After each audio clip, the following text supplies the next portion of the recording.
Hello, authors and readers alike. Welcome to another featured author interview, and we are now streaming live in our Readers Magnet Facebook page and Readers Magnet YouTube channel. So, if you haven't subscribed yet, please don't forget to do so. And I'm your host, Red Sanchez, and joining us today, Dr. Stephen J. Iacoboni, who is a dedicated doctor and award-winning researcher and an outdoorsman, and he is a father of grown sons and an oncologist for 40 years until today, and who has been in the medical director of three cancer centers in the Pacific Northwest. And today, he would tell us more about his book, Telos. So, how are you doing today, Dr. Iacoboni? I'm doing great, thanks. It's great to be here with you today. Well, I'm very excited to do this interview because your book kind of give me a lot of you know chill when I actually try to research about what telos is. But can you tell us more about your book? I'd love to. Telos is the science of purpose. And the reason that's important is because words like purpose have been left out of science because science has largely just been about mechanics and not trying to um, go any deeper into the meaning of things. The problem is that when you remove the fundamental nature of what you're studying, you lose sight of it. And so you don't really need to ask the question, what is the purpose of a waterfall or a hurricane or the rising of the tide? But you do have to ask the question of what is the purpose of creatures alive on Earth, and in particular, what is the purpose of our lives here on Earth? And one might think that the answers to those questions are obvious, and they actually are. And the answers have been coming from religion for millennia.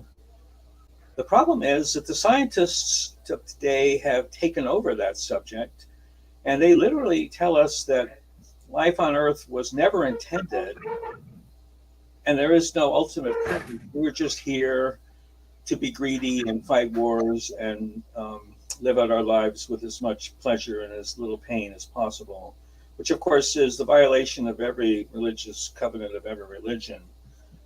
And so there are lots of clerics and theologians who talk about this, but the scientists dominate the narrative these days. And so I'm a scientist, and I'm here to tell you that science points to purpose and that your life is not an accident. It was intended by an intelligent designer, the creator. And once you realize that, then everything that goes on in your life changes because you no longer are concerned about the kinds of things that fill up our day-to-day lives. I mean, you need to function, you need to make a living, you need to stay healthy, but everyone has ups and downs. There's tragedy in life, there's hurricanes, there's death, there's cancer. But you have to understand that behind it all is a creator who wanted you to be here, to live the life that you live, and that is now scientifically demonstrable, and that's what the book is about. This is not quoting the scripture. I love the scripture, and it says all this, but this is science telling you that this is true, quite in distinction from what most university professors are telling us. And so we need to reverse the lie. We need to tell the truth about the science of purpose, and that's what this book is. Well, I can definitely agree with you for this matter, for that one, Doctor. But I believe you did a lot of research on this book. How long did it take you to finish this book? There's a short answer and a long answer to that question. It's like asking the Beatles, how long did it take them to cut their first album? And of course, they had to spend years learning how to play their instruments and then put together a band and so on. I spent a lot of time learning how to write. And a lot of people think writing is easy, but it isn't. And then I spent a lot of time in my spare time doing the research because I'm still working full time. And the whole time I was researching this book, I was already still working 60 hours a week. And so the many, many years of reading and thinking, when I finally sat down to write the book, it took about 2 years And the reason for that is you don't just sit down and write something. You write something and then you think about it for a week and let it simmer, and then you go back to it. And even after you've connected all of the chapters, you don't have to re-edit everything and reconnect everything. So writing a book, especially like this one, which is has a lot of substantive content, getting it all correct and easy to understand, it takes a while. It takes a couple of years, especially when it's something you're doing part time. Well, I can absolutely agree with you. And I did check your website, which is Stephen Iacoboni.com. And you mentioned in there that you also have a memoir, personal memoir, which is The Undying Soul. And this is pretty much, Telos is pretty much after The Undying Soul. Am I correct? That's right. I wrote The Undying Soul. It was published 12 years ago, and that Mm-hmm. took quite a long time because that was when I was learning how to write.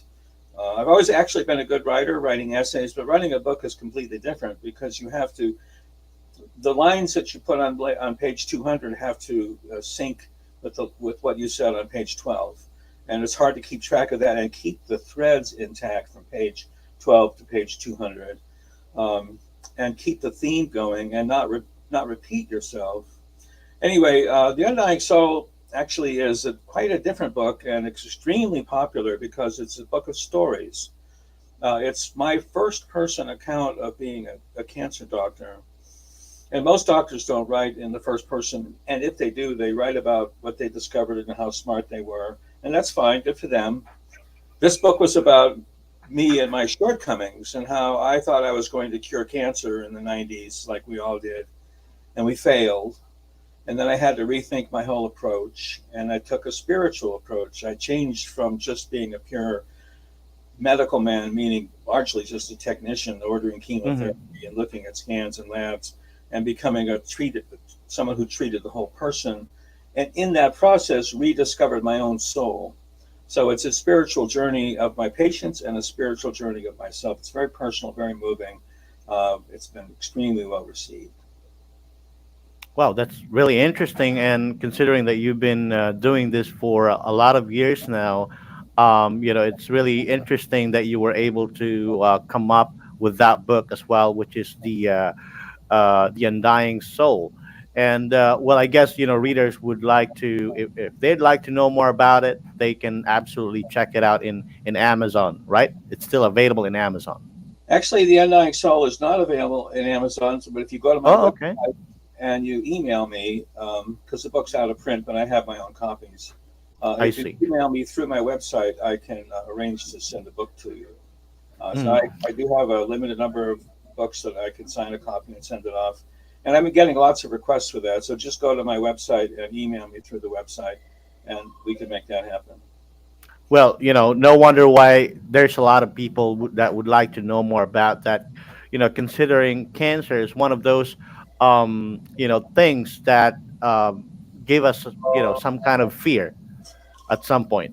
But my question for that matter, doctor, is that does cancer always comes back, or or is No, that something? Mhm. so early stage cancer is cured many times. That's when I say cured, I mean doesn't ever come back.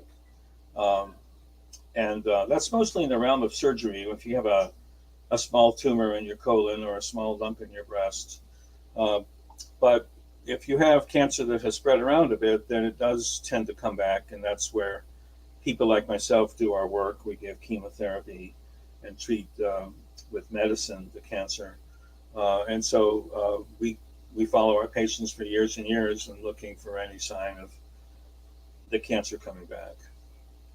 I see. Because I was just wondering about that. I do have a couple of friends who is now doing this therapy, chemotherapy, and they were sort of like wondering, does it really help, or does cancer really comes back, or is that something that you know can be taken out of your system, completely?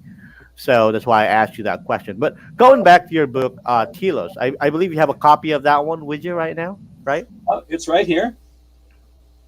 Oh wow. Okay. Yeah. Can you? All right, that's a very good looking cover right there. Color combination were great, and probably my question right now, because I did a research about your the title of the book, which is Telos, and it says that this is an ancient Greek term for fulfillment, uh, completion, goal, or aim. Is that what readers can get out of your book, or after reading it? Well, absolutely. The book has several themes running through it. The first is that when scientists say that the science of today has disproven the possibility of there being a real God of Abraham, meaning either Allah or Adonai or Yahweh or Jesus Christ, they're lying. They're taking away your soul. They're taking away your spiritual destiny. It is a great crime for them to do that. And so the book doesn't pull any punches when it says that when scientists say there isn't a God, they're lying and they know it. And this book will arm you with the information you need to put them back in their place and say, what about this? What about that? I'll give you an example. Hmm. Um, Scientists say, well, we've explained everything and there isn't any need to ask for God's help in explaining things. Okay, well, I live here on the banks of the Columbia River, and every year the salmon fry, which are about 3 inches long, come out of the streams having been uh, born as just eggs in the river. And they swim all the way down the Columbia River and then they go out to the Pacific Ocean. They travel for years and years, 5 or 6 years. They travel 8,000 miles across the Pacific. They come back, enter the mouth of the Columbia River, and end up coming up to the stream that they left and the very tributary that they left where they spawned. These fish have a brain the size of a grain of sand, and no scientist can explain how these fish can navigate without the kind of equipment we need. We need a satellite 10,000, I'm sorry, uh, 20 miles up in the sky, giving giving navigation to someone with a very sophisticated instrument just to go down the street and find the taco. If you're in a city and you don't know where anything is, Right. that's extremely helpful, of course. But the fish already have that, and no scientist can explain how that works. Um, uh, and so we see around us animals doing things that are unbelievably purposeful and inexplicable. And we can't explain scientifically why that happens, but we can say that what the salmon is doing, what the butterfly is doing when it migrates, when what a bird is doing when it builds a nest, is that it's working for the sake of purpose. It wants to fulfill its purpose. When an earthworm digs down into the earth to get its nutrients, it is fulfilling its needs. It's a cognitive creature working out through its own agency how to make itself survive. And in the natural world, that's exactly what goes on, and it's almost a mystical truth. And so you can't say that science explains that because there is nothing in science about why accidentally conglomerated hunks of matter would act purposely unless they are instilled with the divine life force, which is what telos is. Wow. And for those who are watching us live right now, or to those readers out there, what would be your message to them? Well, the message is that your life has purpose. God gave it to you. Science proves that there is a God and that He created you, and that your life has purpose, and you should always fulfill your purpose and accept the ups and downs of life, knowing that it's God's plan, and that you're not here by accident. You are here to live a good life, a moral life, and also be comforted by the promise of an afterlife. I want to make one very important final point. Hmm. Throughout the history of the human race, whether you go into the jungles of Africa or the Amazon or the outback of Australia or the city towns of medieval Europe or the city states of China before it was organized and so on, throughout the whole world, throughout the history of the human race, think of the Native Americans and all their spirituality. Humans have always believed in an afterlife. They always have. It's in their nature. This is the first time in human history that humans are being told there is no afterlife. You will decay and turn into dust, and nothing more will become of you because science says so. The scientists are robbing us of our souls. They're robbing us of our greatest gift, our spiritual birthright, and we have to take it back. And the first step to taking it back is to read the book and become informed and enlightened. Well, thank you so much for that one, Dr. Iacoboni. Well, I can definitely agree with you with this society that we're into right now. I do notice that not everyone are, let's just say religious enough to save their soul, you know, because they were thinking that, okay, God is not real. I'm an atheist, and science told me that, this is not gonna happen. There's no afterlife, so they just do whatever they want to do. They don't care Yeah, about what's gonna happen, what could be the outcome of what they were doing right now, which is really sad.